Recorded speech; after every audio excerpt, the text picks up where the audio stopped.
Hi, I'm Chuck Olenek. I'm a reenactor. Funny clothes probably gave it away.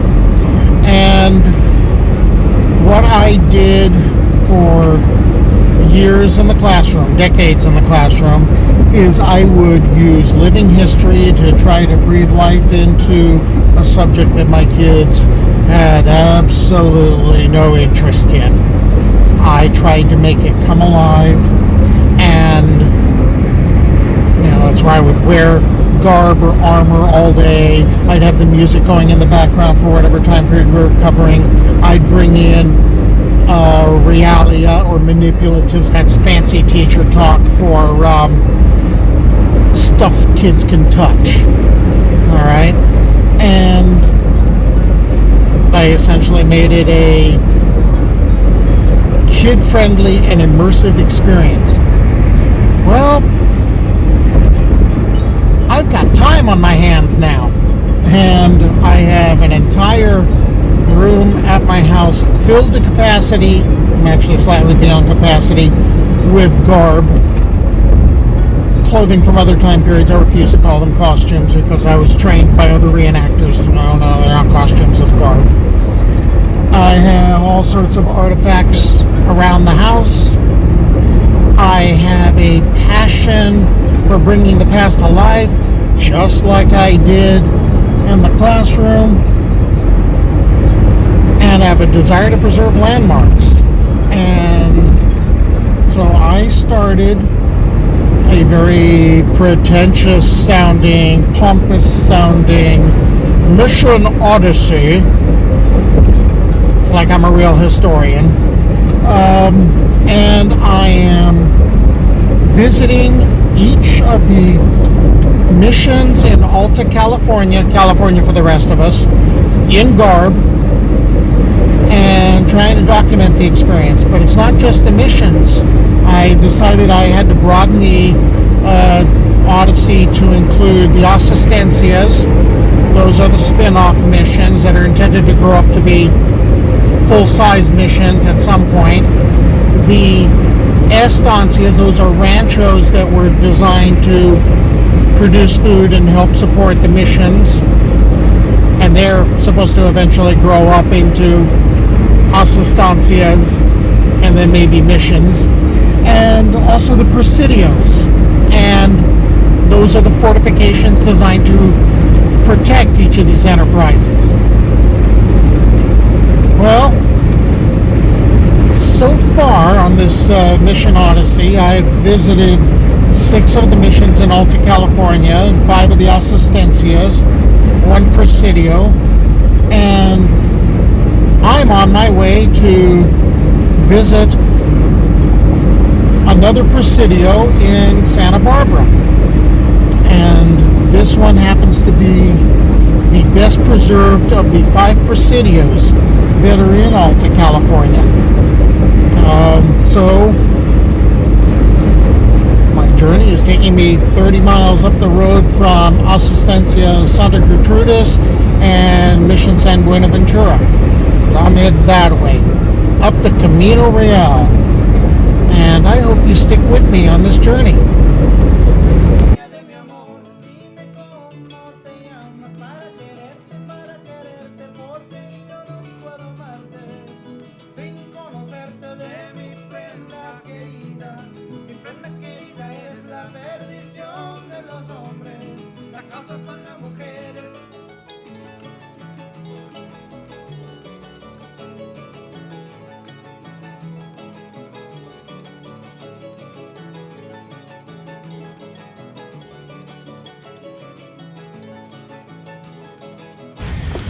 In the summer of 1769, the Portola expedition, consisting of 63 soldados de cuera, or leather coats, or leather jackets, and 100 mules carrying supplies, began exploring the interior of California, of Alta California. And what they were doing specifically is they were going to be not just exploring the coast, but they were going to try to find an inland route to the Bay of Monterey, which had been noticed by earlier explorers.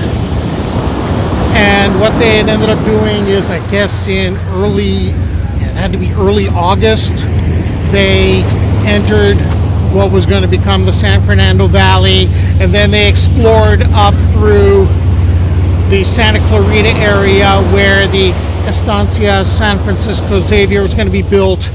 They journeyed along the Santa Clara River and camped near what was going to be the site of the Asistencia Santa Paula, and then the site where Mission San Buenaventura was going to be erected. But now, here it is, August 17th, as they're going up the coast from what will be the future site of Mission San Buenaventura. They stop at a large Chumash village, and they were very impressed. They saw the Chumash stitching together these plank canoes of redwood, and they christened the place La Carpinteria, which the town still has that name today.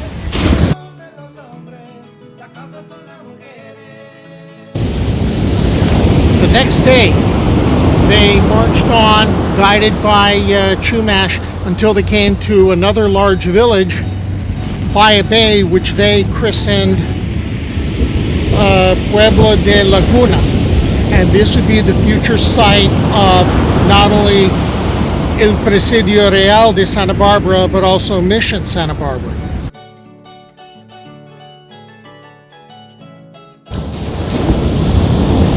Now, the Portola expedition never actually finds the Bay of Monterey, or if they did, they couldn't match it to the description that they had.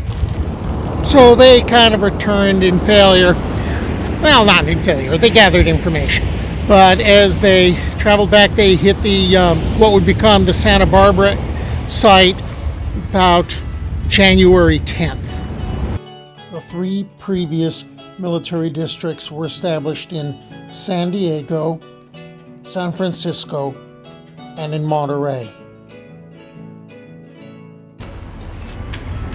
So here we are, the second Presidio that I'm covering in my Mission Odyssey. If you're following along in chronological order, this will be the fourth and last of the Spanish Presidios established in Alta California.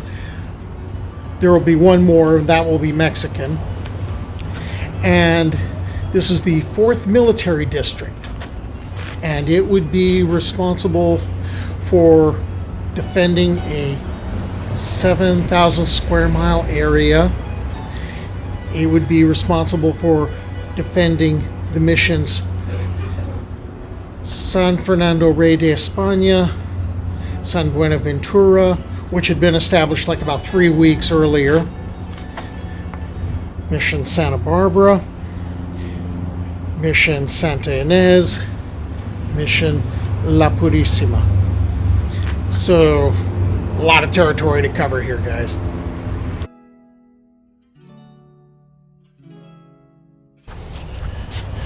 The Presidio may have been established in 1782.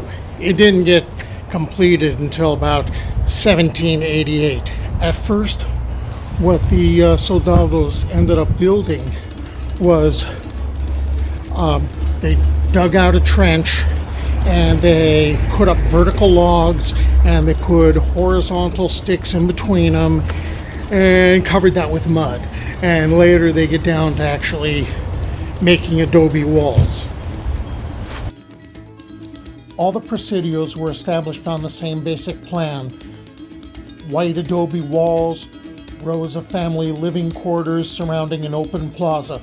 But missions were often built like forts. At Santa Barbara, the structures formed a quadrangle about 400 feet on each side, with a 9-foot outer wall.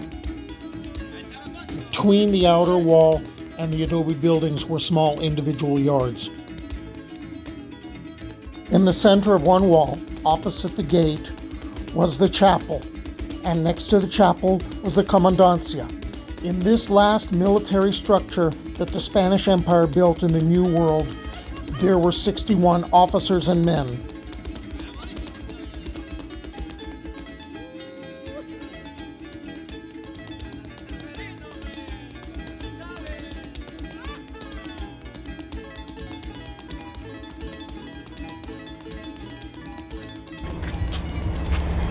While the Presidio didn't actually endure any assaults, it took a lot of damage in the 1812 earthquake, or series of earthquakes, which really severely damaged missions from San Juan Capistrano up through Santa Barbara, and I believe a bit further.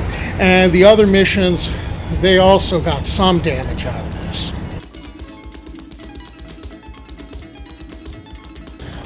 The small building across the street, since there's streets running through what used to be the Presidio, the small building across the street, that's pretty typical, the size of the quarters that the soldados would end up living in with their families.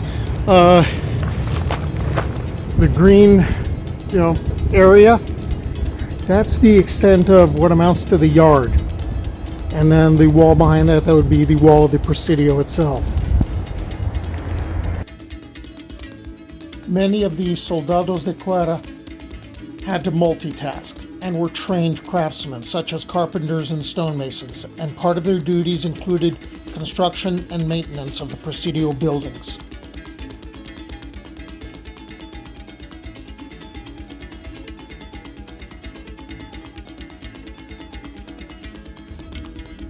Oops, I did it again.